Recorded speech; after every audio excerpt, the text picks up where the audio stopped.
Hello everyone and welcome back to TowerGate. It is TowerGate day number 1128, 1128, Sunday, May the 10th, 2020. Thank you so much for tuning in. And of course, if you're a mother tuning in today, I want to wish you a happy Mother's Day. Happy Mother's Day, all you moms out there. Which brings me to my next point, which is that there will not be a TowerGate video on Monday. And that's because I'm going to be spending most of the evening with Mom. So I won't be here to research or do any videos or anything like that. So no video on Monday, but I'll be back on Tuesday, and you can expect that there's going to be a ton of things to talk about. If you're bored on Monday and you have nothing else to do, and I don't think you will be, there's plenty of other excellent YouTubers out there, plenty of good information. Take a look at start reading some of those transcripts. They're right there. Easy to find. And you can go to the DOJ website, or you can just Google it. It's not hard to find. Conservative Treehouse has a link to every single one. You want to read the ones that come from the ODNI, not the ones from Schiff. The ones from the ODNI are the ones you want to read. Okay, so let's go ahead and get started. Well, Jimmy the Weasel Comey is beginning to feel a very sharp pain in his back. And what he is feeling right now is the knife going in. And the person who I'm going to discuss right now who's pushing the knife in is none other than Silly Sally Yates. Yates. Thanks to recently declassified and released documents, we now know a lot more about what was going on behind the scenes regarding the Michael Flynn so-called counterintelligence investigation and the frame-up on him.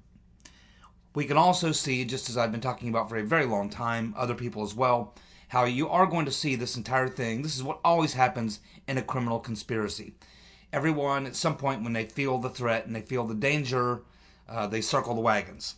They find as many of their associates as possible who they feel are their comrades, and they all circle the wagon around each other. And any of the other nefarious players who were involved with them who they do not trust, they begin pointing the finger at them. And this is how you get the circular firing squad. And this is exactly what you see taking shape already. It's been going on for quite some time, actually. You know, we've heard the rumors that Rodenstein was flipped a long time ago, that General Counsel James Baker was flipped, and you're seeing the statements being made between FBI people, DOJ people, CIA or intelligence community people, State Department people. You're seeing all these individual groups sort of pointing the finger at the other guys and suggesting that they're the ones who were at fault for any shortcomings that may have occurred or crimes that may have been committed.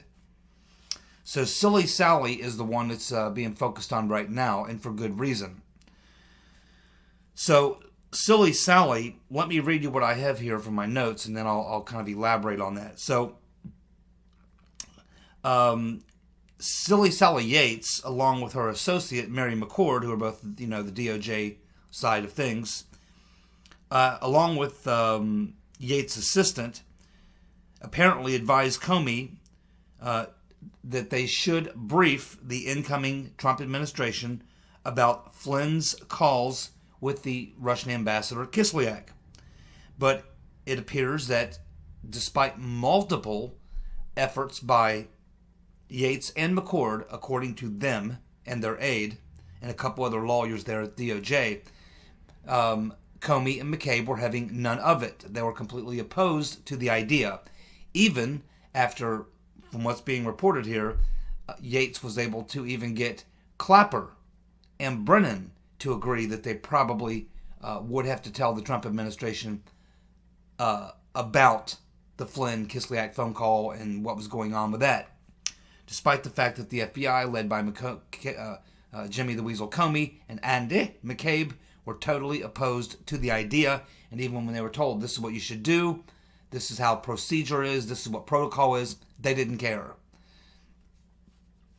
So Yates, at some point, got to the point where she was going to force Comey to advise, but before she had a chance to do that, Comey had already struck and Pientka in to interview Flynn to set him up.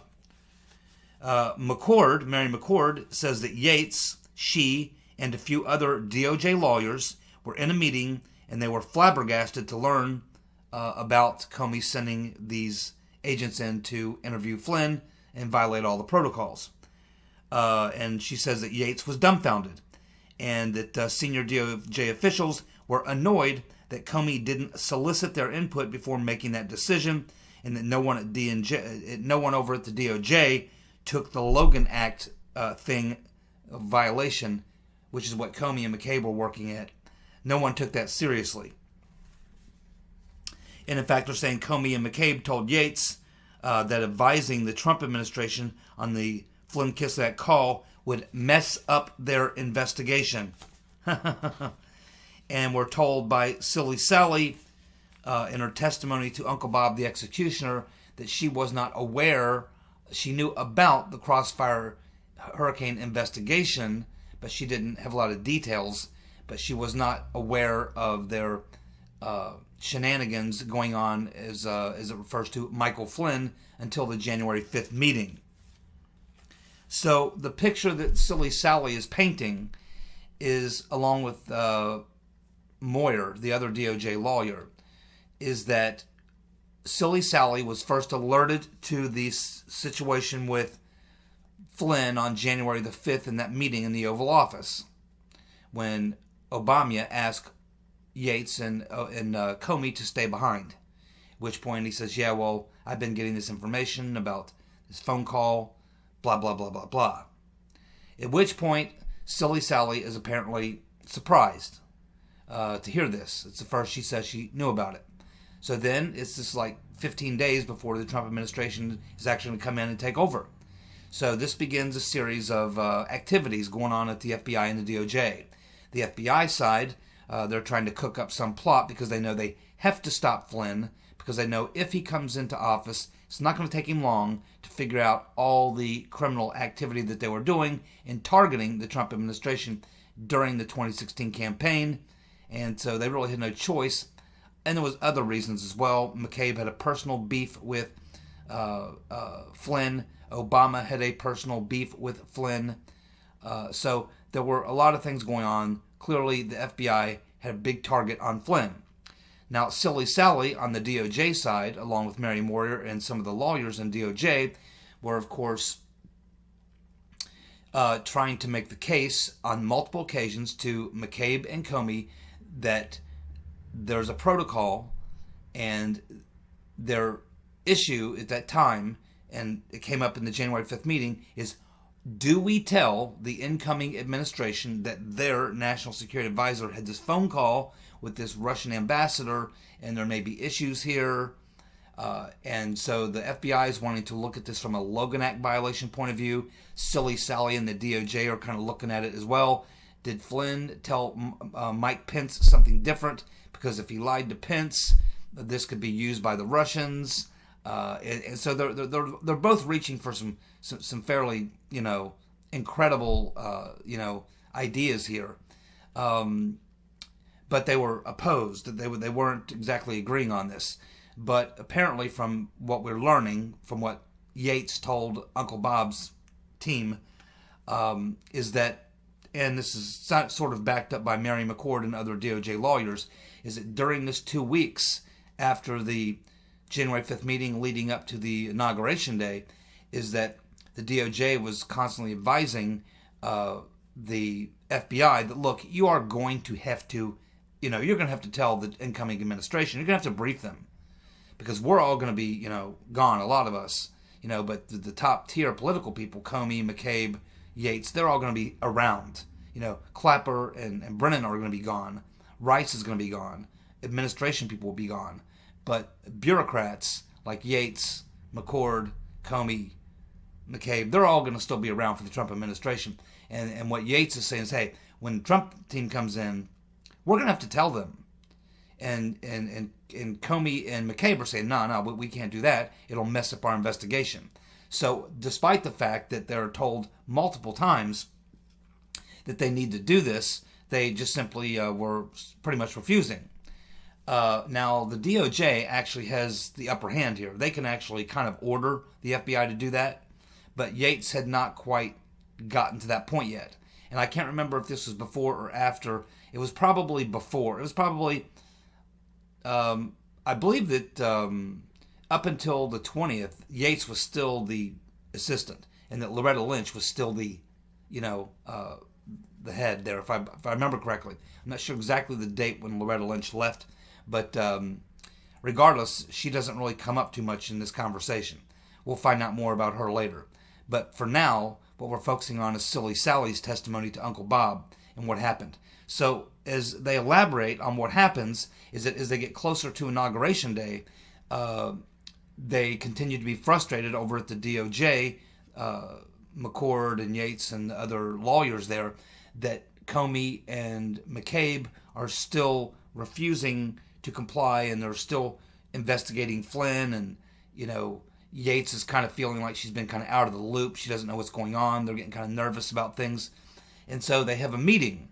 And in that meeting, it becomes, she kind of has a vote with the other DOJ attorneys there, Mary McCord and other DOJ attorneys on the staff at DOJ, and they conclude that Yates is just going to have to put her foot down and go call Comey and tell Comey, look, when the incoming Trump administration comes in, and probably even before then, when you're briefing, doing a briefing with them, you're going to have to tell them, okay? You're going to have to come clean and tell them about the phone call and about what you're looking into or whatever.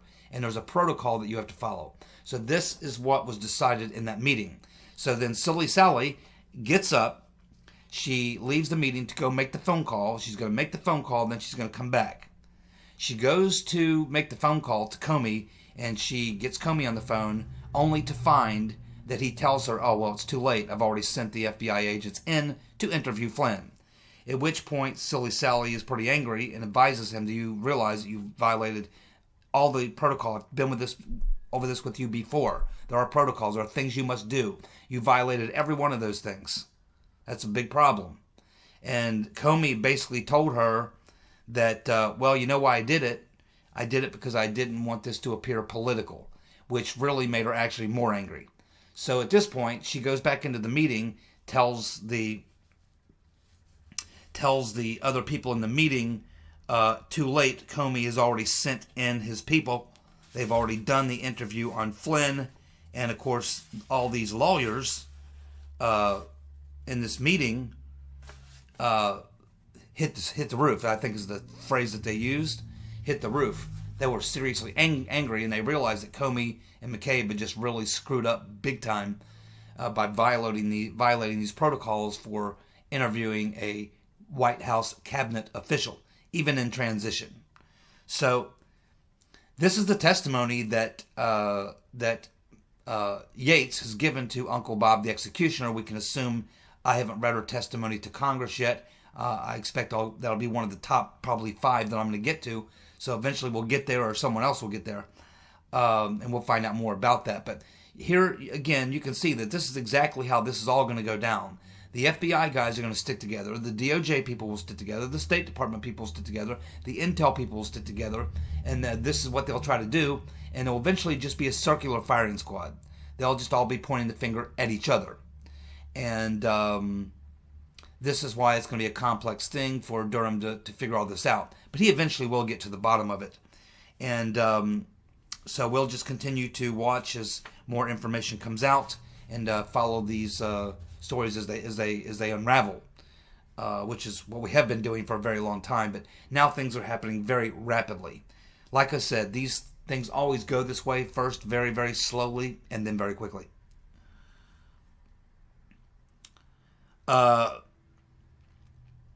More from the part 2 of the Catherine Herridge Attorney General Barr interview, where one of the key things that comes out in this part 2 of this interview is that where Attorney General Barr tells Catherine Herridge that, he's concerned about why Uncle Bob the executioner and the Hillary donor posse ignored the evidence of Russian disinformation.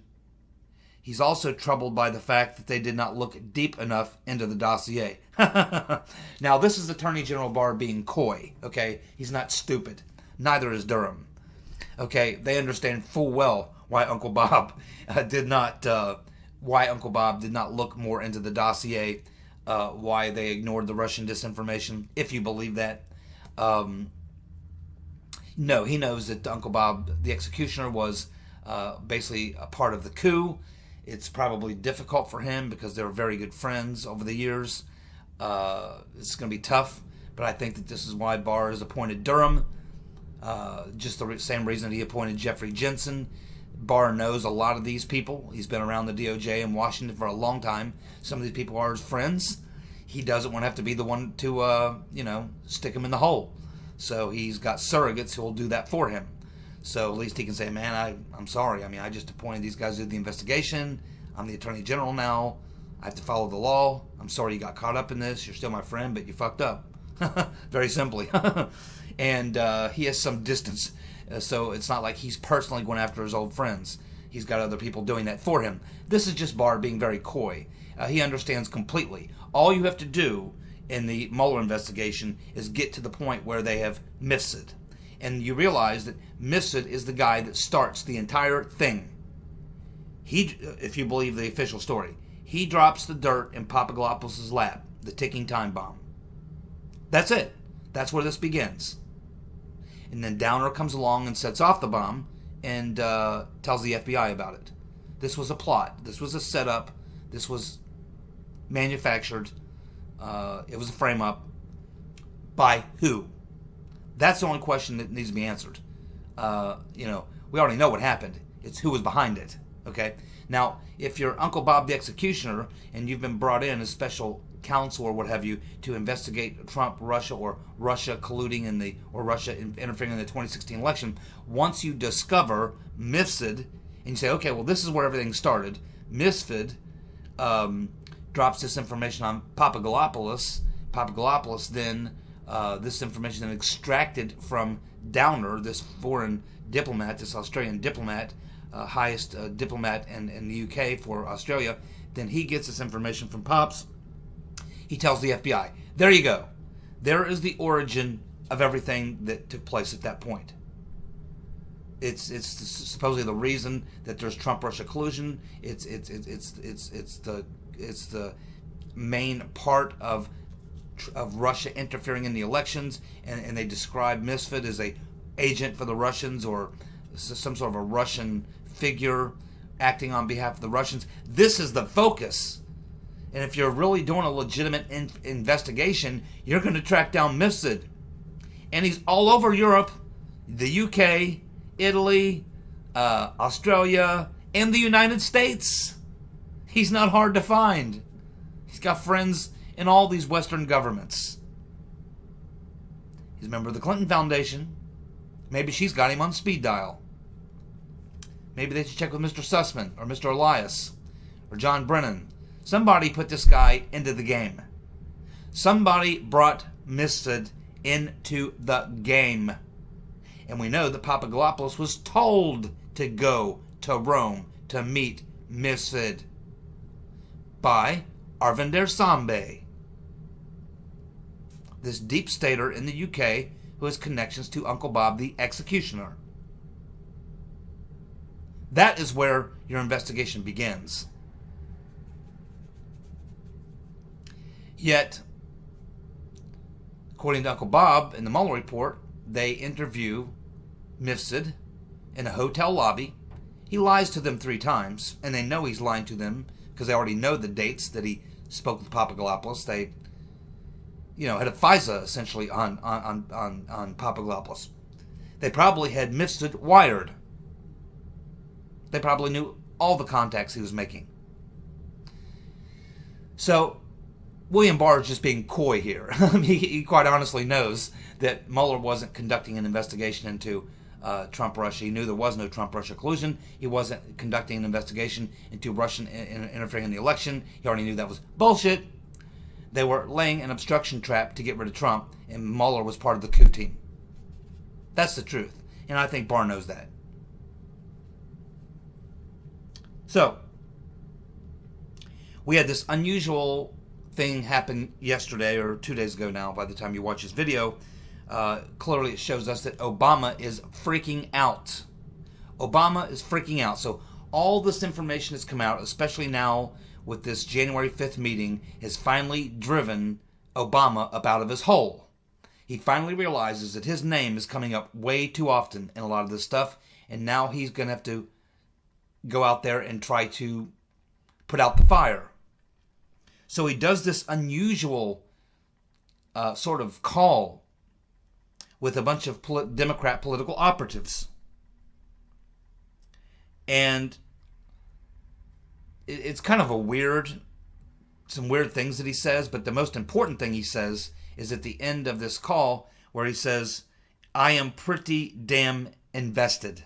Even though I'm not running in 2020, I'm pretty damn invested, meaning so are you. So are all of us who are involved in this. It's almost like he's sending like a cryptic message that, now my name's out there and all this stuff's going on, and how, I was in this January 5th meeting with all these people, part of the Flynn takedown, my association with Spygate, the coup, all that. The stuff's all now being dredged around. And so he's kind of like putting out the word. Then he clearly authorizes the leak of this. If Barack Obama didn't want this out there, it wouldn't be out there. He clearly wanted us all, not so much you and I, but Democrats and deep staters inside the bureaucracies, wants them to know that it's, that his head is now on the chopping block. People are now going to start looking at him. And it's pretty clear at some point, Durham is going to have no choice but to interview Barack Hussein Obama. No choice. Because that's where it leads. And we haven't even gotten into to what he knew about the unmaskings. But those had to be approved by, they didn't happen without Susan Rice knowing. And Susan Rice is not approving thousands and thousands of unmaskings and surveillance on U.S. citizens. And I think we'll find they're mostly Republicans, members of the Trump campaign, reporters, and things like that. Obama had to know about that. There's a lot more to know about what Obama knew, and he knew it all. And he knows that. And he knows eventually we're going to get there. So everything that is going down and has gone down the past week, 2 weeks particularly, has finally smoked Obama out of his hole. He's now being forced to make some moves, like all the rest of these people. They realize that the heat is being turned up every day, and it's just a matter of time before it comes to a boil. And they are on the menu. That's right. Mr. Durham is a prosecutor. That means he's in the business of taking scalps. Prosecutors do not do multi-year investigations and come away with no scalps. That's not how they work. Obama and a lot of other people are worried they're going to lose their scalps, and many of them are.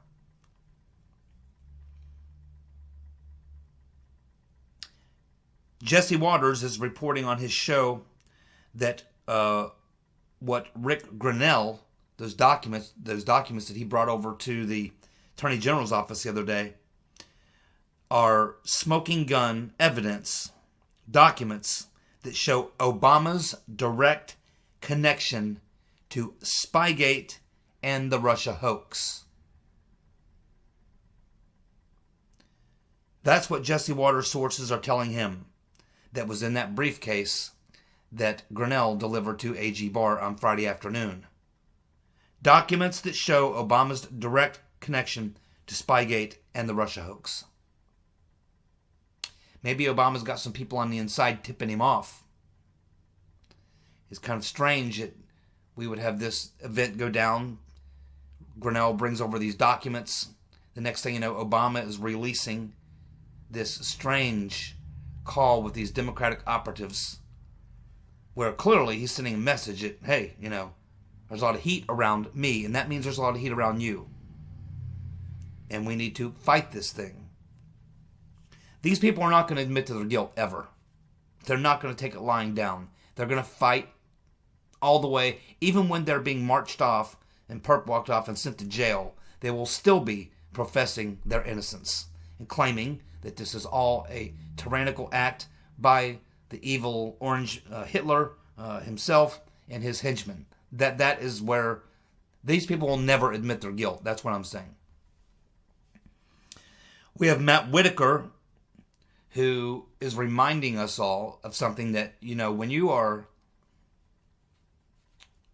aware of crimes and you do not come forward, especially if you work at the FBI and the DOJ, and you are aware of crimes, even if you did not partake in them and you just observe them, you're obligated, and there is a U.S. federal code violation if you observe these crimes and you do not come forward.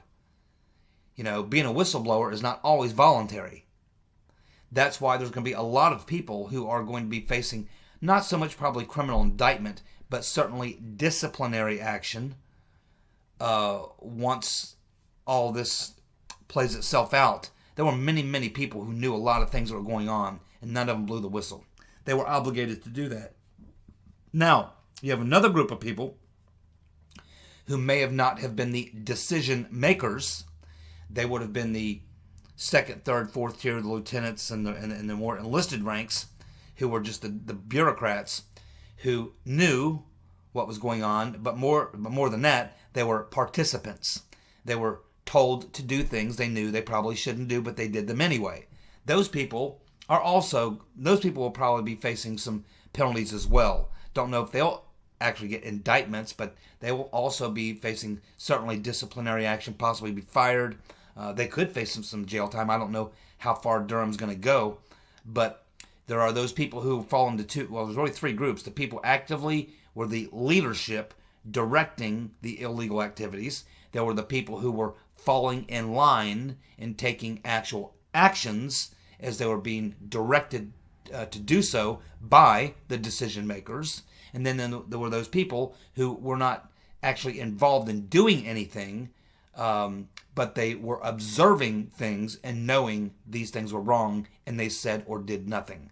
That's really the three groups: the people leading it, the people who weren't leading it but were doing things because they were ordered to do so or told to do so, and they did them even though they knew that they were not lawful. And then you have those who weren't the leaders, didn't want to do anything, but they were observant, they were aware of things.